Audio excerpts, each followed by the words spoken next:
মানুষ জন্ম থেকেই সামাজিক প্রাণী। সে অন্যের সংস্পর্শে, ভালোবাসায়, সম্পর্কের বন্ধনে নিজেকে খুঁজে পায়। অথচ আজকের যুগে ক্রমবর্ধমান আধুনিকতার, প্রযুক্তির, নগর জীবনের ব্যস্ততার ভিড়ে মানুষ যেন ধীরে ধীরে বিচ্ছিন্ন হয়ে পড়ছে। কেউ পাশে থাকে না, কেউ খবর রাখে না। এমন জীবনযাত্রা একসময় এক ভয়ঙ্কর পরিণতিতে গিয়ে পৌঁছয় একলা মৃত্যুতে। কিন্তু এ মৃত্যু কেবল শারীরিক নয়, অনেক সময় একলা মৃত্যুর আগেই মানুষ মানসিকভাবে বহুবার মরে যায়। তাই প্রশ্ন জাগে, একলা মৃত্যু নয়, এ শুধু একটি আহ্বান নয়, এটি আজকের সমাজে মানবিকতার পুনরুজ্জীবনের দাবিও বটে। নমস্কার, আদি সাই মোটিভেশন চ্যানেলের আর একটা নতুন ভিডিওতে আপনাদের সবাইকে স্বাগত। আর আজকের ভিডিওর বিষয় আপনারা বুঝতে পেরেছেন, অবশ্যই একলা মৃত্যু নয়। একলা মৃত্যু বলতে আমরা বুঝি এমন একটি মৃত্যু যেখানে মৃত্যুর সময় বা মৃত্যুর পর কেউ পাশে থাকে না, কেউ জানে না। বিশেষত শহুরে জীবনযাত্রায় একা থাকা বৃদ্ধ বা অবিবাহিত মানুষের মধ্যে এ ধরনের মৃত্যুর সংখ্যা বেড়েছে আশঙ্কাজনকভাবে। সংবাদপত্রের পাতায় প্রায় এমন খবর দেখা যায় যে ফ্ল্যাট থেকে উদ্ধার বৃদ্ধার পচাগলা দেহ। অবিবাহিত চাকরিজীবীর মৃত্যুর খবর মিলল কয়েকদিন পরে।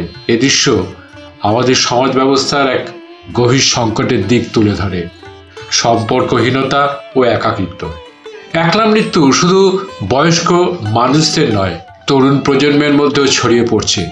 মানসিক অবসাদ, কর্মচাপ, পারিবারিক ভাঙন, সম্পর্কের জটিলতা, সোশ্যাল মিডিয়ার মায়াজাল সব মিলিয়ে আজকের মানুষ ক্রমে নিজেকে এক ভয়ঙ্কর নিঃসঙ্গতার আবর্তে আবদ্ধ করে ফেলছে।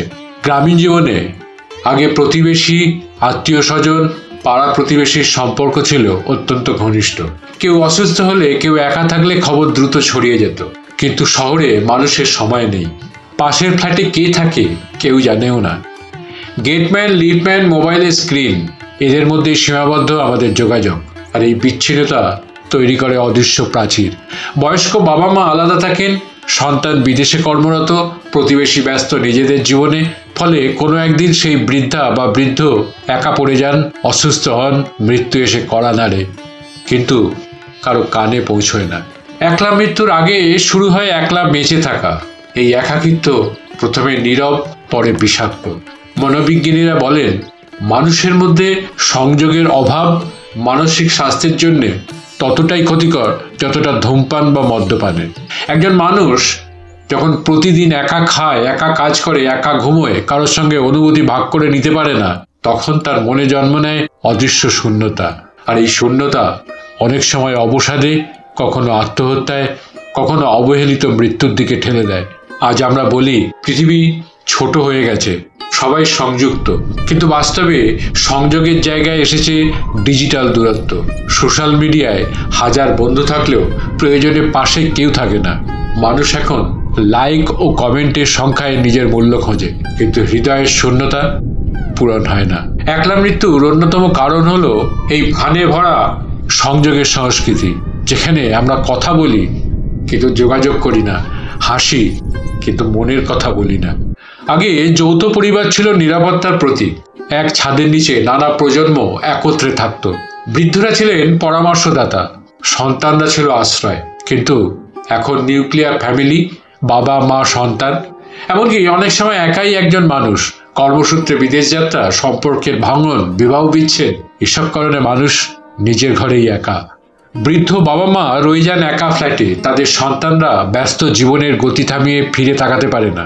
এই অবহেলাই ধীরে ধীরে তাদের নিয়ে যায় একলা মৃত্যুর দিকে। কাউকে সময় দাও, আজ এটি যেন বিলুপ্ত শব্দ। সবাই দৌড়চ্ছে নিজের স্বার্থের পেছনে। সমাজে সহানুভূতি ও মানবিকতার জায়গা সংকুচিত।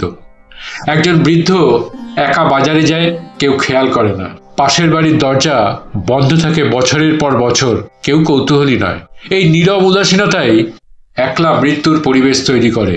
মানুষ শুধু মরে না, সমাজও ধীরে ধীরে মরে যায়। চলচ্চিত্র, গল্প, সংবাদ, সর্বত্রই আজ একলা মৃত্যুর বাস্তব প্রতিচ্ছবি। অনেক নাটক বা সিনেমায় দেখা যায় একাকী বৃদ্ধ বা নারী নিঃসঙ্গ জীবনে ভুগে শেষে একা মারা যান। এই কাহিনীগুলো কেবল কল্পনা নয়, এগুলো সমাজের আয়না। একলা মৃত্যু নয়, তাই কেবল একটি মানবিক আবেদন নয়, এটি একটি সামাজিক আন্দোলনের বার্তা হয়ে উঠতে হবে। একলা মৃত্যুর মূলে আছে মানসিক অসুস্থতা ও যোগাযোগহীনতা, তাই দরকার মনোযোগ ও মনোচিকিৎসা। শুধু হাসপাতালের নয়, পরিবারেও। স্কুল কলেজ থেকে শুরু করে অফিস মহল্লা সর্বত্র মানসিক স্বাস্থ্যের বিষয়ে সচেতনতা তৈরি করা জরুরি। সামাজিক সংগঠন, স্থানীয় প্রশাসন, এনজিও সবাই যদি একসাথে, একলা নয় একসাথে নামে উদ্যোগ নেয়, তবে হয়তো অনেক জীবনও বাঁচানো সম্ভব। জাপান, দক্ষিণ কোরিয়া, ইউরোপের অনেক দেশে লোনলি ডেথ এখন এক সামাজিক সমস্যা। জাপানে একটা শব্দ আছে, কোদোকুশি। কতটা ভয়ঙ্করভাবে সহজ একলা মৃত্যু। ভাবুন তো, কেউ মারা গেছে, তারপর 3 দিন, 7 দিন, এমনকি 2 সপ্তাহও কেউ জানল না যে সে আর বেঁচে নেই। ঘরের ভেতর শুধু গন্ধ ছড়িয়ে পড়ছে, বাইরে পৃথিবী চলছে নিজের মতন। 2019 সালে টোকিওতে এমন মৃত্যু ঘটেছিল প্রায় 3913 জনের। 2024 সালের প্রথম 3 মাসেই সেই সংখ্যা পেরিয়ে গেছিল 20,000। তাদের মধ্যে 80% ছিলেন বৃদ্ধ মানুষ, যাদের খোঁজ নেওয়ার মতন কেউ ছিল না। এমন মৃত্যু এতই সাধারণ হয়ে গেছে যে জাপানে এখন ডেথ ক্লিন আপ ইন্ডাস্ট্রি গড়ে উঠেছে, যারা মৃতদেহ সরায়, ঘর পরিষ্কার করে, আর আত্মা শান্তি পাক বলে কিছু রীতিও পালন করে। এমনকি বীমা কোম্পানিও এখন একা মূল্যে ঘর পরিষ্কারের খরচ দেওয়ার কোদোকুশি ইন্স্যুরেন্স বিক্রি করে। ভাবলেই গা শিউরে ওঠে না?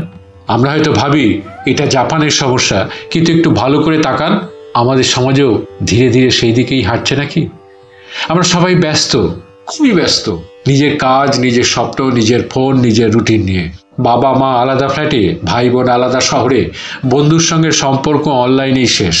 এক সময় মনে হয় নিজের জন্যে একা থাকা ভালো, কিন্তু শেষ পর্যন্ত সেই একাকিত্বই আমাদের নিঃশেষ করে দেয়।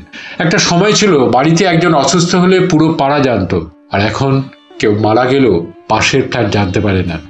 জীবনের সবচেয়ে বড় ট্র্যাজেডি হলো আমরা মানুষ হয়ে মানুষের কাছ থেকে দূরে সরে যাচ্ছি। একসাথে থাকার মানে শুধু ছাদের নিচে থাকা নয়। পরিবার মানে হলো কেউ তোমাকে চা খেতে ডাকবে, কেউ রাগ করবে, কেউ অভিমান করবে, কেউ রাগ ভাঙাবে, আর সবচেয়ে বড় কথা, সবাই তোমার মৃত্যুর খবর পাবে সময় মতো। বাবা মাকে বোঝা ভেবো না, ভাই বোনকে প্রতিযোগী ভেবো না, সন্তানকে দূর থেকে ভালো না বেসে পাশে বসাও। প্রতিদিন অন্তত একবার একসাথে খাও, একবার গল্প করো। জীবনের শেষে কেউই চায় না একা মরতে, সবাই চায় কেউ পাশে থাকুক, হাতটা ধরে বলুক, ভয় পেও না, আমি আছি। তুমি যদি আজ পরিবারের সঙ্গে থেকেও মানসিকভাবে দূরে থাকো, তবে একদিন হয়তো কাছের মানুষরাও তোমার অনুপস্থিতি টের পাবে না।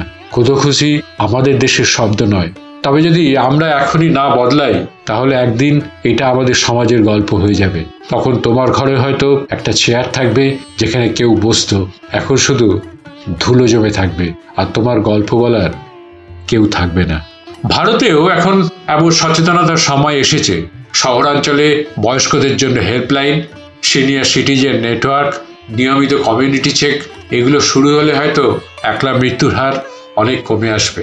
আমরা সবাই কারো না কারো জীবনে আলো, তাই সম্পর্কের বন্ধনকে নতুন করে শক্ত করতে হবে। বাবা মাকে ফোন করা, বন্ধুর সঙ্গে দেখা করা, প্রতিবেশীর খোঁজ নেওয়া, এগুলোই ছোট ছোট উদ্যোগে বড় পরিবর্তন আনতে পারে। একলা মৃত্যু নয় মানে কাউকে একা ফেলে রাখা নয়, এটি একটি মানসিক প্রতিজ্ঞা। আমি কারো জীবনে উপস্থিত থাকব, আমার জন্য কেউ থাকবে। রবীন্দ্রনাথ লিখেছিলেন, যদি তোর ডাক শুনে কেউ না আসে, তবে একলা চলো রে।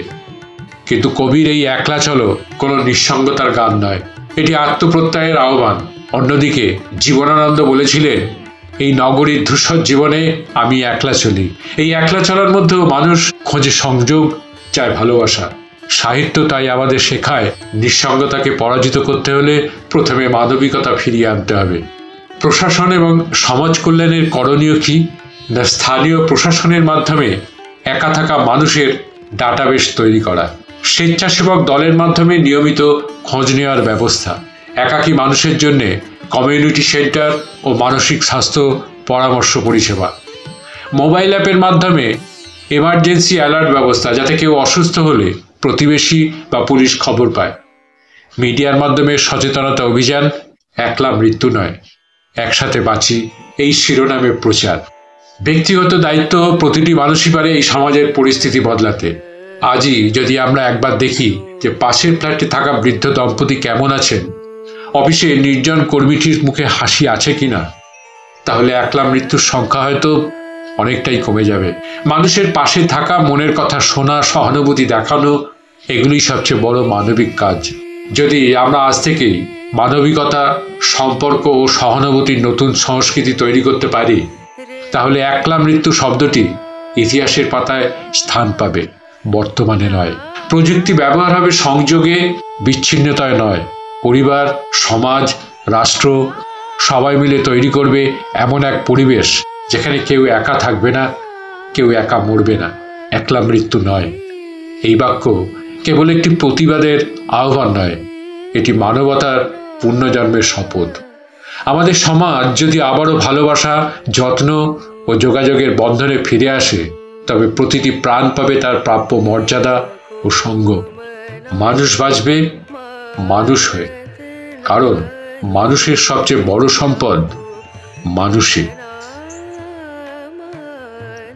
যদি ভিডিওটা ভালো লেগে থাকে তাহলে চ্যানেলটিকে সাবস্ক্রাইব করে পাশে থাকা বেল আইকনটিকে প্রেস করে দেবেন, যাতে পরবর্তী ভিডিও দিলে সাথে সাথে তার নোটিফিকেশনটি আপনাদের কাছে পৌঁছে যায়।